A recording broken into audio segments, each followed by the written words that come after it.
We've only got one more story to listen to.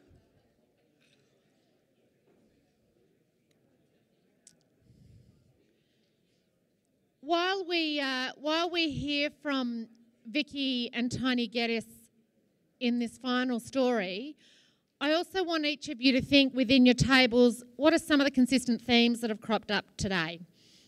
So we'll talk about those a little bit later, but I just want you to be thinking, and in your next buzz session, use that time to talk about what are some of the key themes that have come up today and the different ways those have been addressed by the producers that you've been listening to. But without further ado, they say they keep the best till last, Vicky. Here's Vicky Geddes' story.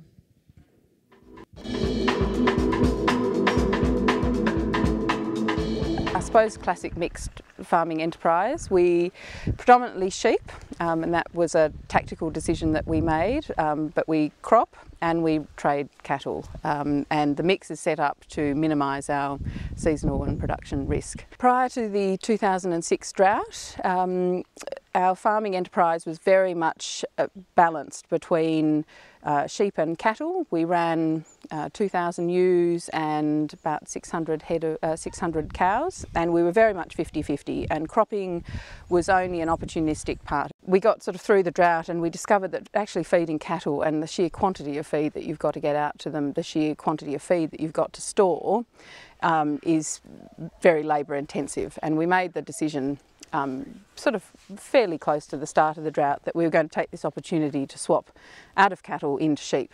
We came out of the drought with 8,000 ewes and a few trade cattle, so we were left with these paddocks that had the potential to be very productive but were probably suboptimal at the time.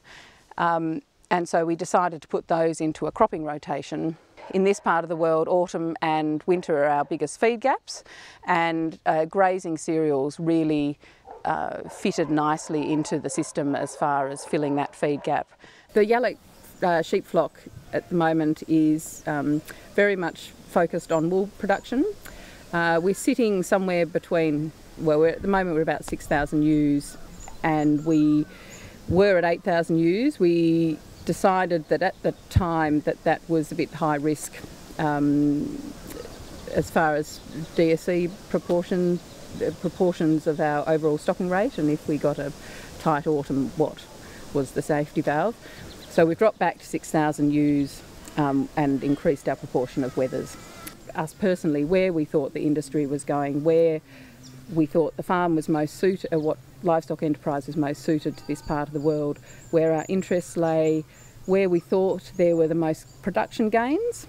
So that has been our rationale. I think in the last few years it has proven to be, a very productive and highly profitable enterprise mix. The thought that one chooses something that one enjoys, has some expertise in, and focuses on becoming the best you can at that. We've set up a sort of a hierarchy, a decision hierarchy within the business. So our hierarchy goes from sheep, cropping is second on the list, and cattle they get the bottom billing. In some instances it has allowed us to focus our efforts on improving sheep infrastructure so it is more efficient without having to share budgets between cattle and sheep enterprises. To also increase that labour efficiency, we have laneways throughout the farm which can handle large mobs of sheep. So mustering all our sheep and sheep moves around the farm is really a one-man job, one man and a good dog. We currently run about 14,000 sheep and trade anywhere between 0 to 1,000 cattle, and depending on what I rank myself as a labour unit, we do that on about 2.5 to 3 full-time labour units. We add to that by using quite a lot of contract labour for spraying in the cropping enterprise, shearing, crutching. We talk a lot and we query a lot of things. We try to be very objective about what decisions we make to help us with that and get that tightness in the decision making. We've always looked at benchmarking and gathering as much external information as we can. We like sourcing information from primary sources, and another important part of our business structure is we belong to a business coaching group called Edge Network. We also split the management of the enterprise is up, so that we each have a bit of our own space. The cropping enterprise is split into two very different halves. We run the main property where the cropping has to coexist with the sheep grazing enterprise, and we have a smaller Billabong Creek farm where the cropping is the main enterprise, and on that farm we don't compromise the cropping for grazing. The Triticale enterprise provides us a good natural hedge for the sheep feed requirements. If we have a failed autumn, we already have that feed. In a normal year where the autumn comes, we sell the stored Triticale grain into the dairy market in the winter. The other part of the cropping enterprise, we use grazing brassica and lucerne as our cropping break crops. Provides the weaner sheep feed that's required in early and midsummer. The Merino Sheep, I think, as a unit, they are really, for us, you know, they're the workhorse. They're the, you know, they're very resilient. They still deliver you income in tough years, and they have the potential to improve greatly. For the moment, the wool looks good with a terminal mix, but if we had to move to all terminals or all maternals quickly, you know, you can still do that. We put a lot of effort into genetics, quite a lot of investment and mental effort, and we, you know, done ET programs, and we breed our own rams, and we are very focused on both physical type and objective measurement and EBVs. We're very fine-tuning the pastures, aren't we? That's sort of and the cropping enterprise is now, the rotation is starting to bring in old Phalaris paddocks that we think are suboptimal. So strengths, high rainfall, we think, well, I would like to think that the way our two brains work together and the fact that we bring in an external set of minds through the Edge network is a great strength for business longevity and going forward. We include our staff in our business. We try and make them an integral part of decision making. Another strength, I think, for us is that we want to get a system that is fairly stable and really resilient fine tune that. Yes, we are always looking at new information that's coming in, and we assess that, but we would like to think going forward that new information coming in is more tweaking the system rather than following new fads. And that really comes down to identifying that we are entering a drought, or identifying that the winter has failed or the autumn is late. Or on the counter of that you are moving into a incredibly productive period of time, and this is one of your opportunities to maximise your profit, and that has to be a risk. People always talk about risk as being the disaster, whereas I think there's risks when a business doesn't optimise the big years, because in reality that's where the money can be made. Or you can recoup your losses from the big downside. So that's a risk, not taking opportunity as well as minimising the downside. Thank you, Vicky and Tony. I think, again, so many interesting aspects to discuss. I'm really interested in the fact that we've heard, and I think you've probably gathered, that there's an innate leaning towards either cropping or sheep and possibly cattle within this group of producers. But it's not just in the producers, it's also in the advisors. Rupert has said he feels fairly safe that his advisor is not going to go and encourage him to invest too highly in sheep gadgets. But I don't know whether that would be the same for Andrew. What I'm interested in, Vicky, is you've talked about the great diverse sources of information for you and for Tony in terms of decision making. How do you sift through that information, and how do you make the final decision that works for your business? Because I imagine not all of the information aligns.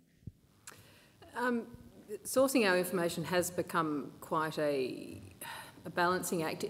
One of the reasons why we say we go to primary sources of information now is we were finding that a lot of primary research or economics gets it's too simplified in the usual methods of communication to a lot of producers, so your rural media and magazines and even department sort of information handouts and things. And what we were finding is that when the message is simplified, it all sounds well and good, but it might not actually have application in your particular rainfall area, your soil types. One case in point was information about row spacings and potential yield losses and how you could widen your row spacings, and you weren't going to get yield loss up to, I can't remember whether it was 7 or 12 inches.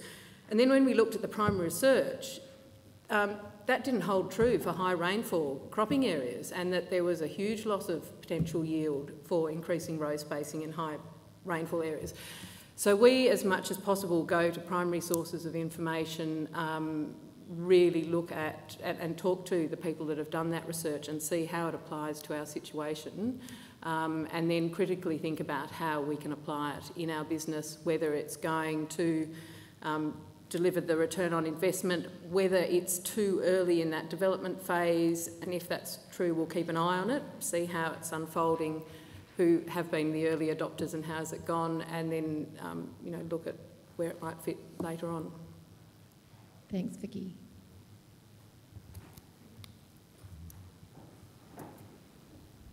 Vicky, you mentioned this morning, I think it must have been in your first little grab, that your soils at Holbrook, there's a high level of aluminium, and it must be deficient in pH as well with the soil's acidity. How have you got on top of that, and what has been the costs? Has it been, if you have put thrown capital at that, has it been a good use? Yes, so we've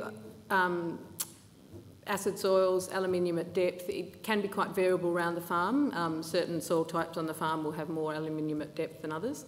One of the reasons why we brought cropping into the system after the drought was that we looked at the cropping enterprise, and if we could get a good rotation, profitable rotation, it would allow us to put capital applications of lime into the system. And then as those paddocks come out of the cropping rotation, they can then go in to perennial pasture, which is the engine room for our livestock business. So for us, it's, the livestock business on its own probably warrants lime to establish new pastures, and that's how our system traditionally ran.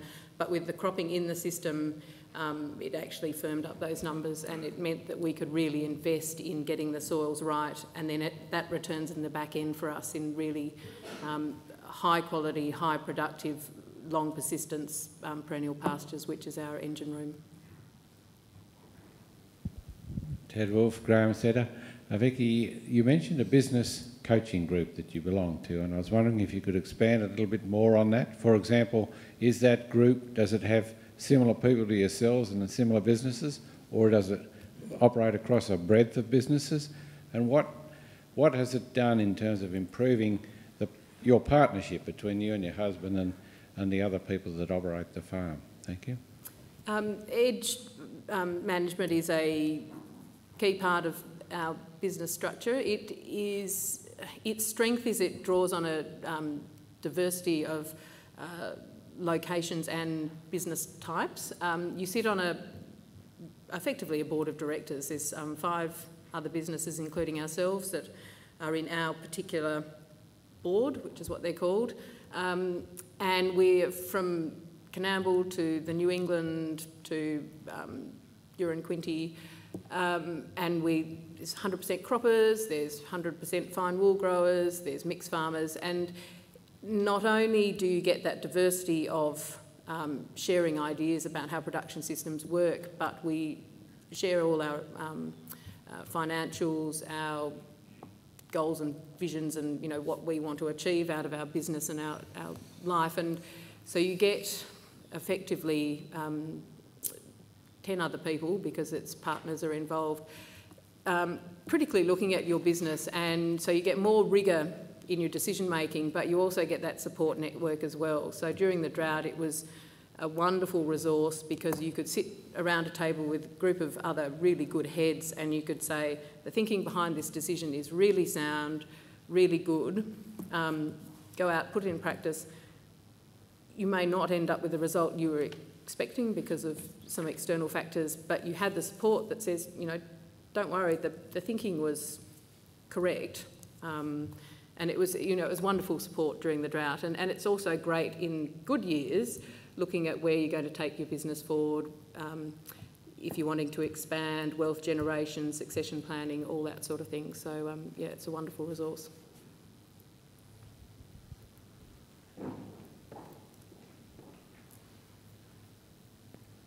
Vicky, Ashley White. Lots of people have spoken about managing the downside risk. You were the only one that talked about taking the opportunity of the upside in those particular years. Just wondered if you could tell us how you identify those years to actually take that opportunity, and then how you take that opportunity in terms of, you know, do you trade cattle, and if you do trade cattle, how do you do that successfully? I think Dave talked about the vagaries of that particular enterprise as well. It's a really good question, and something that's hard to tackle, and I think that's why it's sort of I call it a risk in the business. I think to pick your years, we keep good grazing records, assess pasture growth and dry matter production and rainfall and all those sort of indicators that will, and we subscribe to a lot of, well, climatic weather sites and bits and pieces, and try and you sort of start to get an idea when you're setting up for a good year. How you maximise that is a really tricky issue. Cattle trading is, in our business, supposed to be that sort of cream and to utilise that abundance when it happens. Cattle trading the last couple of years has been really tricky because you've had this abundance, whereas the markets have done all sorts of crazy things. And like a lot of people, we probably traded cattle when we shouldn't have, or when the margins weren't as good as they could have been. We try and assess every cattle purchase through a decision making process that we have, and look at the minimum margin that we're looking at and the return on investment. And I think in these big years, you know, you get all this grass around you and you get excited. I think you've got to stick to your guns as far as this is the principle behind that enterprise, and not get excited by grass fever. And if it doesn't add up on that sheet of paper, you know, you don't go off too early. And it's easier said than done. But I think it's a great, in our system, it's a great, because we don't want to trade sheep. It's a great thing when it's there and it works, but the numbers have got to add up.